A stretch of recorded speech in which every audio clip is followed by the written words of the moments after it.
Bonjour à toi ou bonsoir selon l'heure à laquelle tu regardes cette vidéo. J'espère que tu vas bien. Alors, aujourd'hui, le message que le Seigneur me donne s'adresse à tous ceux qui estiment avoir raté l'année 2021. Et je voudrais vraiment t'encourager. Le Seigneur me met vraiment à cœur d'encourager chacun de vous. Alors, je voudrais te dire que rien n'est perdu avec Dieu. C'est pas parce que 2021 c'est mal fini pour toi où tu te dis ben mince, j'ai raté tellement d'occasions de servir Dieu, mince, j'ai raté tellement d'occasions de faire ce que Dieu voulait que je fasse, mince, j'ai raté l'occasion de faire mieux, j'aurais pu faire plus pour Dieu, je ne l'ai pas fait.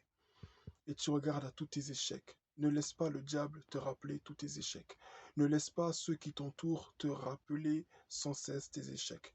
Regarde à ce que tu peux encore faire aujourd'hui pour le Seigneur. Ne regarde pas au passé, parce que le plus long, le plus grand, je peux dire, est devant toi. Le meilleur est à venir. Donc regarde au Seigneur. Et pour ça, je voudrais vraiment te donner le passage de Psaume chapitre 125, au verset 1, où il dit: ceux qui se confient en l'Éternel sont comme le mont Sion. Psaume 125, verset 1 dit: ceux qui se confient en l'Éternel sont comme le mont Sion. Il est inébranlable, il demeure pour toujours. Tu vois, si tu veux avoir confiance en Dieu, ou du moins si tu as confiance en Dieu, si tu te confies en lui, sache que tu es comme le mont Sion, comme la montagne de Sion. Est-ce que tu as déjà vu quelqu'un déplacer une montagne? Est-ce que tu as déjà vu quelqu'un soulever une montagne? Ce n'est pas possible.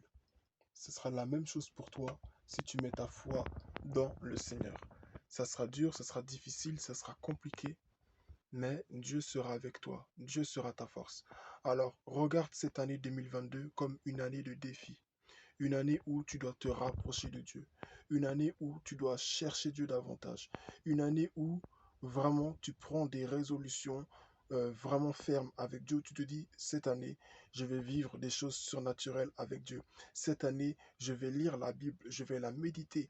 Même si mes études me prennent beaucoup de temps, même si mon travail me prend beaucoup de temps, mais je vais disposer au moins chaque jour 5 minutes pour chercher Dieu. Tu sais, un frère en Christ un jour a dit sur les réseaux sociaux, sur sa vidéo, que avec Dieu, ce qui compte, ce n'est pas la quantité, mais la qualité. Et je suis tout à fait d'accord. Bien entendu, Dieu n'est pas indifférent à la quantité. Bien sûr, Dieu est sensible aussi à cela.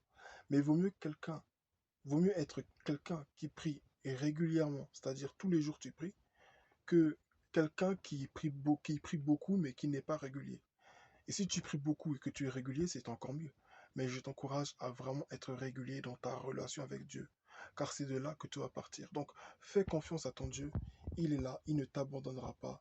Fais-lui confiance et surtout, n'essaie pas de faire les choses par toi-même. C'est-à-dire, n'essaie pas de te reposer sur ta force.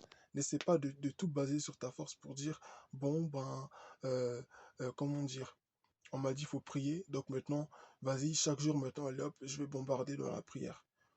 Il y a des jours où tu vas penser que tu vas faire 30 minutes, or en réalité, tu vas faire que 5 minutes. Il y a des jours où tu t'apprêteras à faire 5 minutes et au final, tu vas faire 30 minutes ou même 1 heure ou 2. Donc, appuie-toi sur le Seigneur. Mets en lui ta confiance et il agira. La parole de Dieu dit dans les livres des psaumes, recommande ton sort à l'Éternel. Mets en lui ta confiance et il agira. Plus loin, dans d'autres passages qui sont similaires, il est écrit, recommande ton sort à l'Éternel et il aplanira tes sentiers. Donc, fais-lui confiance. Fais-lui confiance ce soir, fais-lui confiance aujourd'hui. Ne regarde pas aux déceptions que tu as vécues l'année 2021. Ne regarde pas à tout ce que tu as perdu. Regarde encore à ce qu'il te reste. Regarde à regarde à tout ce que Dieu peut encore te donner. Rien n'est perdu. Et même si tu avais fait des promesses l'année dernière, tu ne les as pas tenues, fais confiance à Dieu. Base-toi sur la parole de Dieu. Et ne te précipite pas forcément pour faire des promesses. Précipite-toi plutôt à lire la parole. Précipite-toi à prier. Précipite-toi pour chercher Dieu. Précipite-toi pour écouter la voix de Dieu. Tu comprends? Donc que Dieu te bénisse. Sois fort et n'oublie pas que tu n'es pas seul. Dieu est avec toi et je prie que Dieu te fortifie. Je prie que toi qui es en train d'entrer dans cette nouvelle année 2022, que le Saint-Esprit de Dieu t'assiste, que le Saint-Esprit de Dieu te conduise du 1er janvier jusqu'au 31 décembre, que le Saint-Esprit de Dieu soit ton mentor, ton coach, ton pasteur. Que le Saint-Esprit de Dieu soit ton maître de tous les jours. Que le Saint-Esprit de Dieu soit ton compagnon de chaque jour. Au nom de Jésus. Amen.